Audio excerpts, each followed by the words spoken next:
A'udzu billahi minasy syaithanir rajim. Bismillahirrahmanirrahim. Allahumma ihdinas siratal mustaqim. Allahumma faqihna fiddin. Allahumma aftah alaina hikmataka wansur alaina min hazaini rahmatika ya arhamar rahimin. Rabbis rahli sadri wa yassirli amri wahlul uqdatam min lisani yafqahu qawli. Assalamualaikum warahmatullahi wabarakatuh.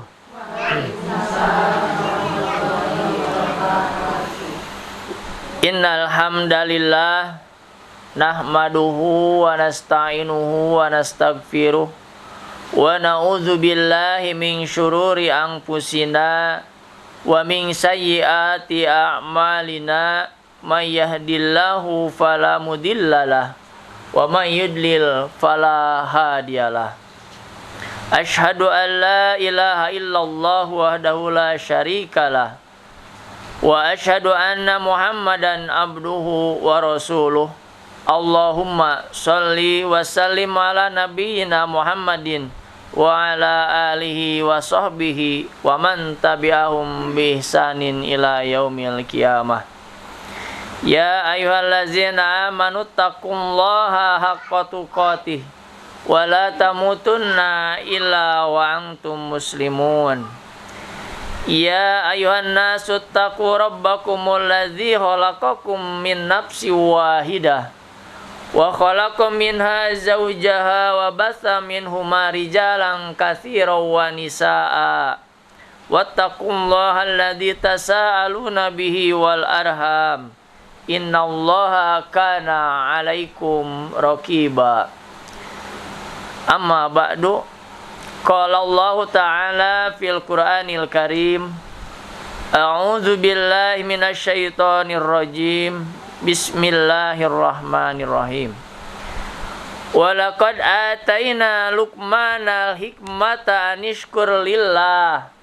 Wa may yashkuru fa innama yashkuru li nafsihi.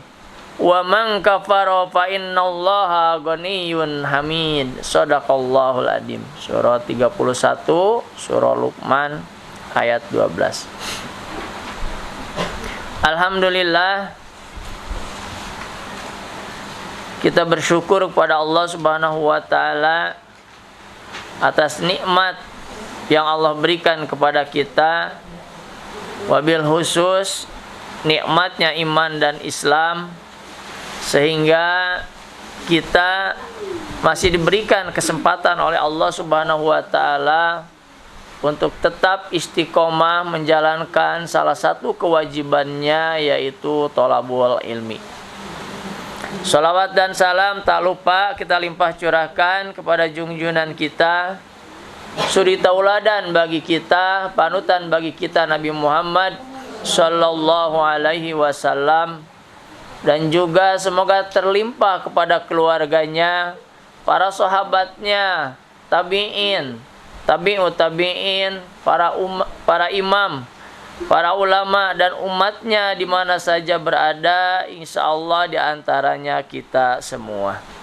Mudah-mudahan segala ikhtiar dan amal kebaikannya dibalas oleh Allah Subhanahu wa taala dengan balasan yang berlipat.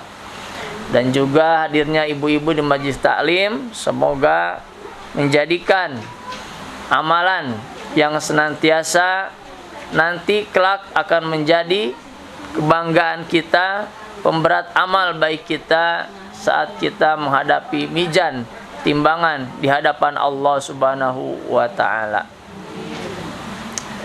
Dalam kesempatan ini sebagai prolog, sebelum kita melanjutkan hancar rutin kita, saya akan coba mengangkat dua hal yang menentukan bagi kebaikan manusia.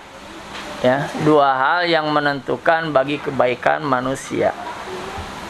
Baik, kita buka dengan hadis Rasulullah sallallahu alaihi wasallam. Ala wa inna fil jasadi mudghah Ida solahat solahat jasadu kullu, wa ida pasadat pasadat jasadu kullu. Ala wahya qalbu. Ingatlah, dan sesungguhnya di dalam jasad, di dalam tubuh kita, mudghah, ada segumpal darah, ya, segumpal daging. Daging itu sebetulnya lahman, ya. Idza sholahat, apabila segumpal daging ini baik, sholahat jasadu kulluh, maka baiklah seluruh jasadnya. Jadi kalau hatinya baik, maka baiklah seluruh badannya. Wa idza fasadat, apabila buruk, fasada jasadu kulluh, maka buruklah seluruh anggota badannya. Ala wahia qalbu. Ingatlah bahwa daging itu adalah kolbu, lain kalbu asbu. Kolbu yaitu hati. Nah, hati ini di dalam hadis Rasulullah menjelaskan bahwa kalau hati manusia ini baik, maka seluruh anggota badannya, baik tangan, kaki, akan berjalan dalam kebaikan. Tetapi sebaliknya, kalau hati ini fasad, rusak, atau berpenyakit, maka bisa dipastikan seluruh anggota badannya bergerak dalam keburukan atau dosa. Nah, maka ada sebagian yang ahli dalam pengobatan, ya, terutama pengobatan lahir, bahwa kalau ada penyakit yang ada di badan kita, ya, sulit untuk disembuhkan, ke dokter nges, ya, kata tabib atos, ya, minta doa udah, tapi konon tidak mau sembuh. Maka solusinya sebetulnya tinggal perbaiki hatinya, amal perbuatannya. Bisa jadi ini adalah sebagai amalan buruk yang pernah kita lakukan, kemudian belum kita sadari, belum kita bertaubat kepada Allah Subhanahu wa taala, maka penyakit itu akan sulit untuk hilang. Nah, maka solusinya kalau menemukan hal seperti itu, bisa menjadi syariat, kita bertaubat kepada Allah Subhanahu wa taala, perbanyak istighfar. Itu dari segi lahirnya. Tetapi dari segi aplikasi ibadah kita, maka hati inilah yang menentukan. Karena apa? Innamal amalu binniyah. Sesungguhnya amal itu ditentukan karena niatnya. Niat ada di mana? Di hati. Ya, maka hati ini akan menentukan baik buruknya kehidupan kita, baik buruknya amal perbuatan kita. Hati, maka hati harus dijaga. Yang kedua adalah lisan. Ya, sebuah hadis menjelaskan, innal abda la yatakallamu bil kalimati min ridwanillah la yulki laha balan yarfa'uhu Allahu biha darajat.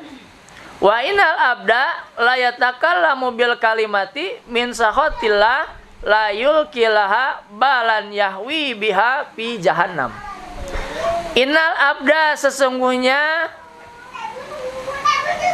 seorang hamba, la yatakallamu, yang benar-benar berkata, berbicara, bil kalimati, dengan suatu ucapan, min ridwanillah, dari yang Allah ridhoi, la yulkilaha balan yarfa'uhu Allahu biha darajah.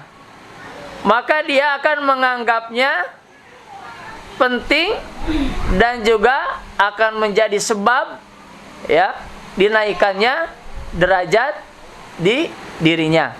Jadi kalaupun kita berkata satu kata saja dengan kata-kata yang baik, kemudian Allah meridhoinya, tetapi kita tidak menganggap perkataan itu, tapi itu baik dan Allah ridho, maka akan menentukan dirinya masuk ke dalam surga, mengangkat derajat Allah Subhanahu wa taala. Tetapi sebaliknya, apabila seorang hamba la yatakalamu bil kalimati min sahatillah, ya, apabila dia berbicara hanya satu perkataan saja dan dianggap tidak penting, tetapi itu mendatangkan murka Allah, ya, maka hati-hati, sebab satu kalimat itu dia terjerumus ke dalam jurang api neraka. Hanya satu kalimat. Jadi kalau kita mengucap satu kalimat yang baik walaupun tidak dianggap baik oleh kita, tetapi Allah ridho, akan mendorong kita mendapatkan derajat dari Allah Subhanahu wa taala. Tetapi sebaliknya, hanya dengan satu kalimat, hanya dengan satu ucapan, tetapi mengandung dosa dan Allah murka, maka satu kalimat itu walaupun tidak dianggap oleh kita akan menjerumuskan kita ke dalam panasnya api neraka. Ini hadis Rasulullah yang diriwayatkan oleh Imam Bukhari. Maka ada hikmah yang mengatakan bahwa diam itu adalah hikmah. Diam itu adalah yang terbaik. Artinya apa? Tidak menggunakan lisan, tidak mengucapkan sesuatu yang tidak pernah bermanfaat. Ya. Wa man kana yu'minu billahi wal yaumil akhir falyaqul khairan au liyasmut. Barang siapa yang beriman kepada Allah dan hari akhir, falyaqul khairan, maka berkatalah yang baik, au liyasmut, atau lebih baik diam. Sekira ucapan tidak mendatangkan manfaat, maka lebih baik diam. Itu sabda Rasulullah sallallahu alaihi wasallam. Ya, maka lisan dan hati inilah yang akan menentukan amal perbuatan kita, yang akan menentukan baik buruknya diri kita. Makanya pantas ada peribahasa yang mengatakan lidah tidak bertulang, mudah untuk mengucapkan, tapi salah mengucap ya akan menentukan nasib diri kita kelak ke depannya, baik di hadapan masyarakat. Ucap kita yang tidak enak, menyakiti orang lain, menggunjing orang lain, tentu akan mendatangkan marah orang lain, apalagi di hadapan Allah Subhanahu wa taala. Maka berhati-hatilah dengan lisan kita, dengan hati kita, jangan sampai hati kita menentukan langkah yang salah. Ya, karena sesuatu itu beramal diawali dari hati. Hati punya niat berbuat baik, maka aplikasi anggota badan kita, kaki kita melangkah, tangan kita meraba, mata kita melihat, telinga kita mendengar, itu atur oleh hati. Kalau hati mengatur buruk, maka tangan kita akan meraba yang buruk, kaki kita akan melangkah yang salah, mata kita akan melihat yang bukan untuk dilihat. Kalau hati kita yang menentukannya buruk. Tapi kalau hati kita menentukannya suatu kebaikan, maka kaki kita akan melangkah pada kebaikan. Cek hati mending ngaji, cek hati mending ngaji baik, maka kaki akan melangkah. Setiap langkah kaki yang mendatangi suatu pengajian mendatangkan manfaat pahala yang luar biasa. Maka tangan pun mengayun, menyiapkan impaknya, menyiapkan untuk ongkosnya, menyiapkan untuk konsumsinya. Hati menyuruh untuk mengaji. Maka dengan hati mengaji, hati pun menyuruh kepada mata untuk melihat, ayatnya dilihat. Maka tong nundutan, Bu. Nundutan boleh itu. Ya, tong nundutan atuh. Pan hati teh nyuruh ngaji, matana kudu dikondisikan untuk mengaji. Telinganya dipasang karena hati mengkondisikan untuk mengaji. Tapi naudzubillahi min dzalik, kalau hati kita untuk mengendarai, menentukan untuk suatu keburukan, kaki melangkah pada keburukan, tangan menjadi buruk, mata juga melihat bukan pada tempatnya, telinga mendengar sesuatu yang bukan untuk didengar, hati menentukan keburukan, maka buruk semuanya. Ya, maka hati inilah yang menjadi modal bagi kita untuk menentukan baik dan buruk. Kalau saya tanya, setan menggodanya di mana, Bu? Bukan di telinga, bukan di mata, ya, tapi di hati. Min syarril waswasil khannas alladzi yuwaswisu fi sudurin nas. Yuwaswisunya, berbisiknya setan itu sudurin nas, di dalam dada-dada manusia, dalam hati. Karena hatilah, ya. Maka insyaallah hati kita senantiasa terjaga untuk berbuat kebaikan. Termasuk lisan pun untuk mengucap harus ditentukan dulu oleh hati.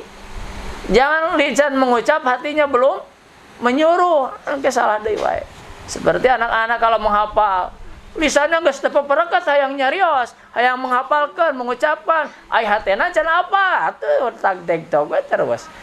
Karena ucapan pun dikendalikannya oleh hati ya. Maka insyaallah kita memiliki hati yang baik, maka baiklah diri kita.